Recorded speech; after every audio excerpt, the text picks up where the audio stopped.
My name is Amara, and I am 25 years old. To say that my life so far has been eventful is an understatement. I have always been told I am beautiful, not only by friends and family, but also by strangers who stop me on the street or in the market to admire my smooth caramel skin, almond-shaped eyes, and a smile they call disarming. I am tall with legs that seem endless, and I carry myself with a confidence that has turned more than one head.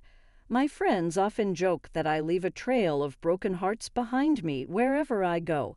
I've had my share of boyfriends, but none of them made me feel complete. Perhaps it's because I always knew I was meant for something else, something more unique. When I was 23 years old, my life took an unexpected turn.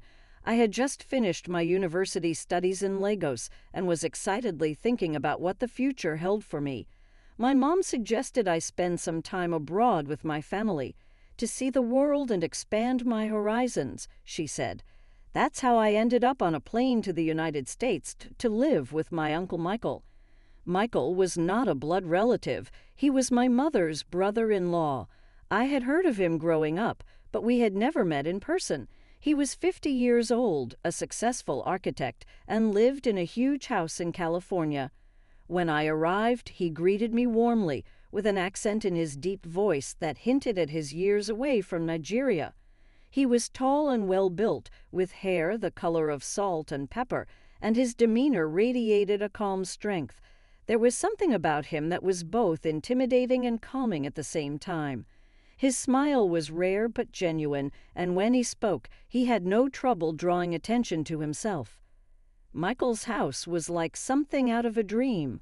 The backyard had a sparkling pool surrounded by lush greenery and even a small yoga studio he had built for his late wife, who had passed away a few years ago. The house itself was a masterpiece, with large windows flooding the rooms with sunlight and walls decorated with art collected from his travels around the world. The interior had an air of sophistication. The shelves stacked with books, and the furniture seemed both elegant and inviting. It didn't take me long to get into a routine. In the morning I did yoga in the studio or by the pool. In the afternoon I lay in my robe watching my favorite shows, and in the evening I swam or read. I'd noticed long ago that Michael was watching me not in a way that made me uncomfortable, but in a way that made me feel seen. The first time I'd caught his gaze was when I was in the kitchen in my silk robe. The fabric skimmed my curves as I pulled a glass from the top shelf. When I turned around, he was standing in the doorway with a cup of coffee in his hand. His gaze lingered a moment longer than necessary before he cleared his throat and turned away. "Good morning, Amara," he said, his voice cheerful.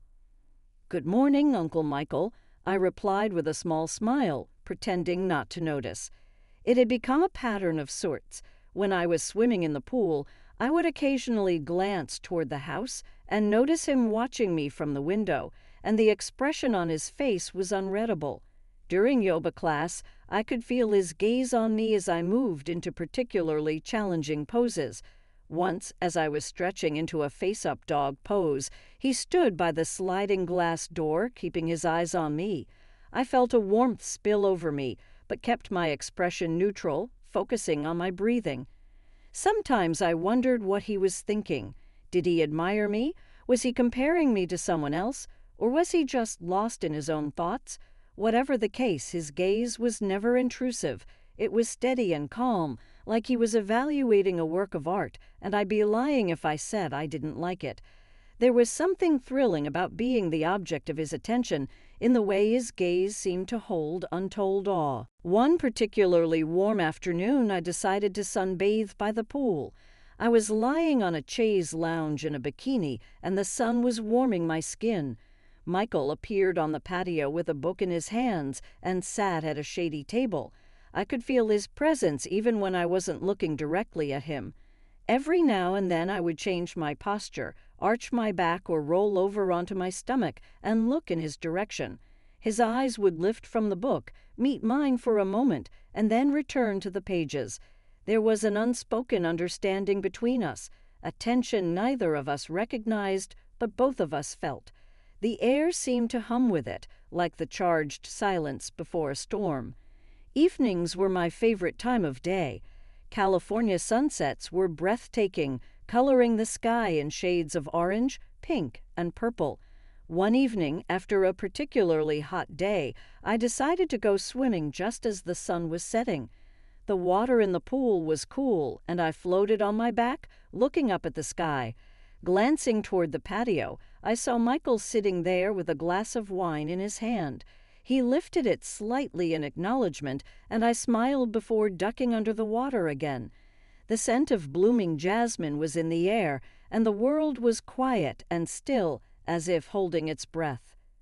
Later that night, lying in bed, I couldn't stop thinking about him, about the way he held himself, the way he looked at me, the way he made me feel seen in a way that no one else did. And it wasn't just the way he looked at me, it was the little things he did. The way he filled my glass during dinner without me asking. The way he would leave fresh towels for me by the pool. He would ask me with genuine interest how my day was going, and his deep voice carried a note of warmth that made me feel special. Sometimes at night I would linger on the balcony outside my bedroom, looking out at the pool, its surface shimmering under the moonlight. On one such night, I noticed Michael standing in the doorway of my office with a glass of whiskey in his hand. He didn't see me, but I watched him, wondering what thoughts were on his mind. Had he ever thought about me the way I was beginning to think about him? The thought made my heart pound.